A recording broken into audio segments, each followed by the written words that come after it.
Shalom, Shalom, Israel's brothers, Abiyah, coming back at you another cold cut. I like to give all honor and glory and praise to Yahweh in the name of his son, Yahweh Shai. Redoing this cold cut for a second time. The first one got deleted, which is all praise to the Most High. We're going to do it again, right? Hey, even better. 28 days, 29 days to Pentecost. 29 days to Pentecost. So we're going to keep it rolling through the Spirit, Lord willing. Sirach 16:1, desire not a multitude of unprofitable children, neither delight in ungodly sons. Right? The Lord said, be fruitful and multiply, right? All praise to the Most High. But don't delight in ungodly sons. Sons that create mischief. Sons that's just doing what they want to do. They're not operating in the image of Yahweh Bashim Yahushua, nor righteousness. They're wicked. You just birthed out, or had a lot of YNs on the earth now. He's added four or five, more YNs instead of, sons of God. Right? Verse 2, though they multiply, rejoice not in them, except the fear of the Lord be with them. Yeah, they multiplying, but don't rejoice in them.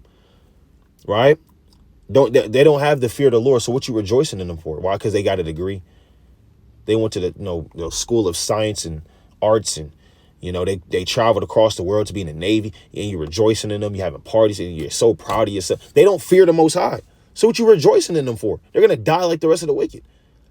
Right? Verse 3, trust not thou in their life, neither respect their multitude. For one that is just is better than 1,000, and better it is to die without children than to have them that are ungodly. Yeah, it's better to not have children. It's better to die without children, right? Than to what? Than to have 1,000 of them and they're ungodly.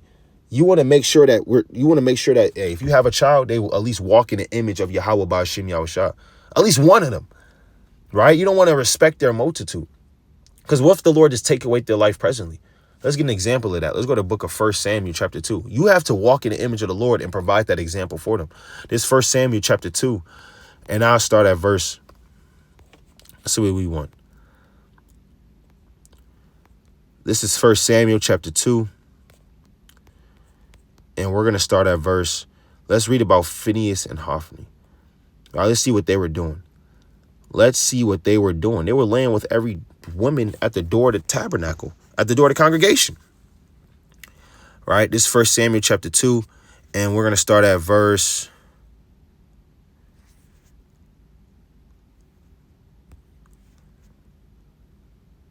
34. And it says, and this shall be a sign unto thee that shall come upon thy two sons on Hophni and Phinehas in one day they shall die, both of them. Why? Why should in one day they're gonna both die? Why would the Most High take their lives away presently? Because they're the sons of priests, and they're causing the whole congregation of the children of Israel to err.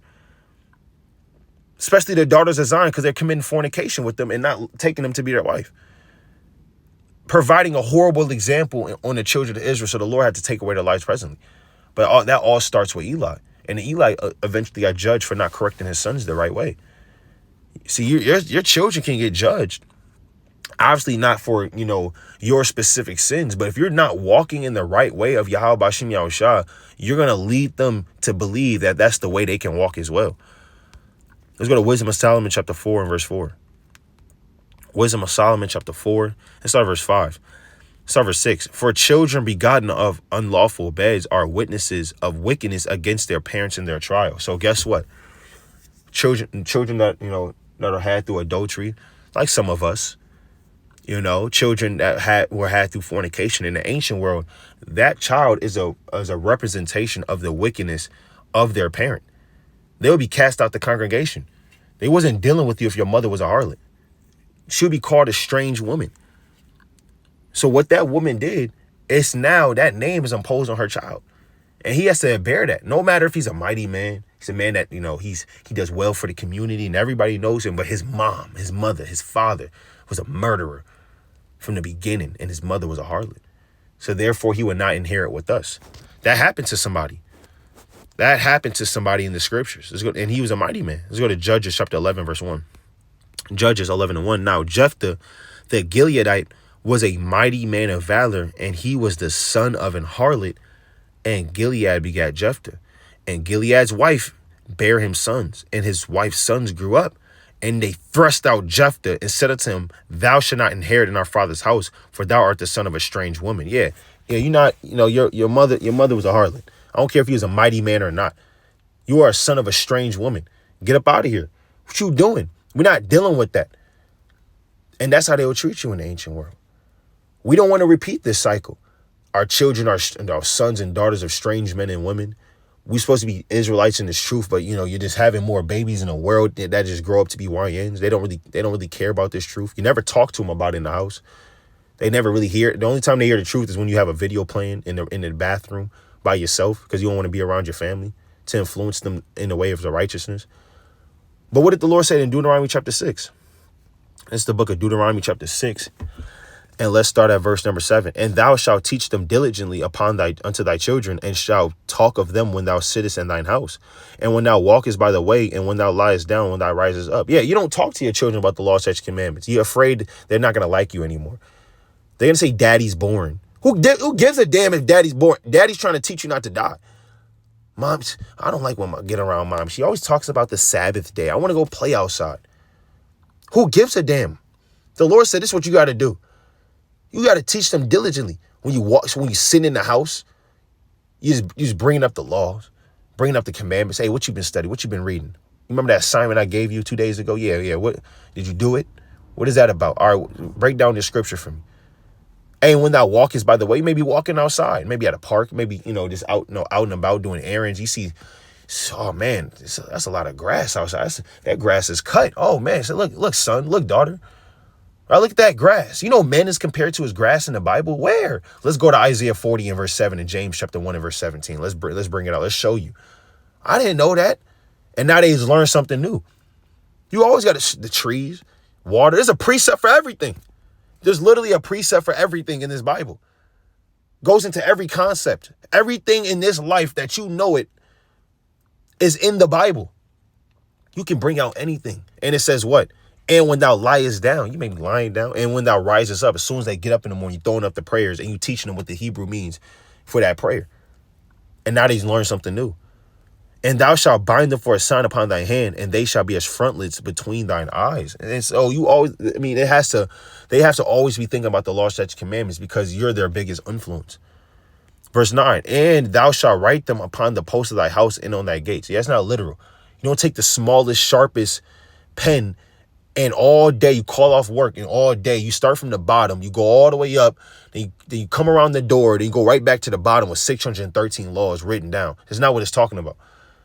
Spiritual, meaning your house has to represent righteousness. When somebody walks into your house, they know that the laws are going to be kept here. Right? Somebody walks into your house, they smell the incense.